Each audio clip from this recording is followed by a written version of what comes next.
Hello everyone and welcome to today's morning report on Friday the 2nd of September with me, Richard Perry, Market Analyst at Handset Markets. It is Non-farm Payrolls Friday and markets are consolidating in front of this payrolls report. You've got a very slight sort of mild positive risk on attitude. You've got equity markets that are mildly higher in the European session, you've got gold that's lower, you've got the yen that's weaker, and you've got oil price that's mildly higher. So very slight risk positive, but nothing too significant. Basically FX markets are sort of buzzing around the flat line. You can see here that the dollar index had a fairly sizable correction yesterday. That was on the back of the let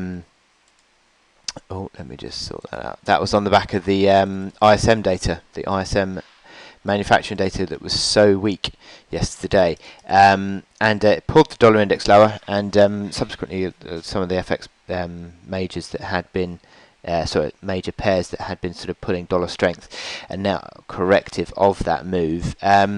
But it's interesting because, as I'll show you on the charts in a bit, you've got some key moves that are being seen on dollar yen, ALSA cable, and it could be a very interesting payrolls report today. Basically, because August payrolls apparently historically are very underestimated in terms. Underachieved in terms of the announcement, and subsequently get revised significantly higher. So it'll be very interesting to see how this report goes today. But in front of the report, we've got sort of basically consolidation as you would normally see in front of the payrolls report. The Treasury yields came off yesterday on the back of that weak ISM data, but slightly higher today as this mildly risk positive mood is sort of taking hold. Let me show you the expectations of what markets are looking for. Here we see the payrolls expectations: 180 on the headline, 4.8 on unemployment, 0.2% on average earnings. Let me see how that equates on the charts. Non-farm payrolls. Non-farm payrolls. Here's the chart. So basically, 180 would be pretty much in line with the three-month average. Which is slightly ticked higher in the last couple of months due to those huge numbers that we saw in June and July. Unemployment basically has been sort of settling really, but drop back down to 4.8% would be slightly suggestive that the unemployment rate still has a little bit of possible room to the downside. Also, average hourly earnings was 0.3% last month. 0.2% this month, so that would be around about sort of the norm. And also participation rate, this would be interesting as well, because participation rate, which has been rising in the last couple of months, rising participation rate would suggest that if rising participation rate and falling unemployment, that would be sort of suggestive of sort of still some slack in the economy, I think, or slack in the labour market. So it'll be some interesting numbers there. But we've also got the factory orders this afternoon at 3 o'clock for the States. Let me show you the number. Factory orders plus 2% for the month. Plus 2% for the month would be the highest actually since October last year. So that would be a positive number. But on the year-on-year basis, as you can see, generally speaking, the months are all sort of lower, and we're still in decline on the year-on-year basis. Around about 3.3% would be a decline even if we hit that 2% month-on-month data. So lots to drive markets, I think, this afternoon, and it'll be very interesting, as I said, to see what the impact on the market outlook for September Fed monetary policy would be on the back of this payrolls report. And that will be the big takeaway, how this payrolls report feeds into the possibility of a rate hike in September.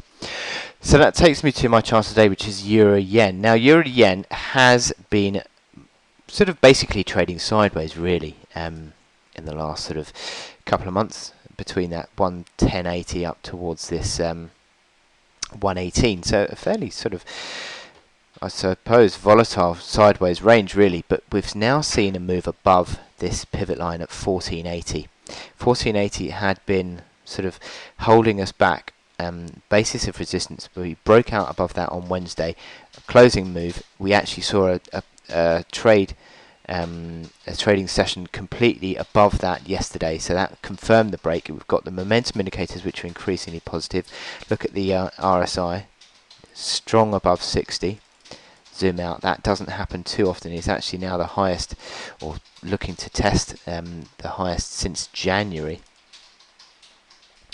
And also the stochastics are strong as well. So this is a positive move, I think, that is worth backing at the moment. Euro yen rallying and on yen weakness, and also euro strength that we've seen in the last sort of couple of week or so on this chart, euro yen. And I think the outlook is increasingly positive for a move back towards probably the range high. And that range high, as I said, comes in around that sort of 1845 area. The next resistance to hit is 1712, which was that reaction high on the 27th of July, which was a lower reaction high. But the fact is that the outlook is increasingly positive. And you look on the hourly chart, you'd say that is a very strong chart now on the near-term basis. And you'd certainly say that the 55-hour moving average is also one to watch. You wouldn't want to fall below that, and that 55-hour moving average comes in around about that sort of breakout level, 1545. So I think 1545 could be an interesting support. That old resistance has become supportive in the last couple of days of intraday moves. So 1545 is your initial support.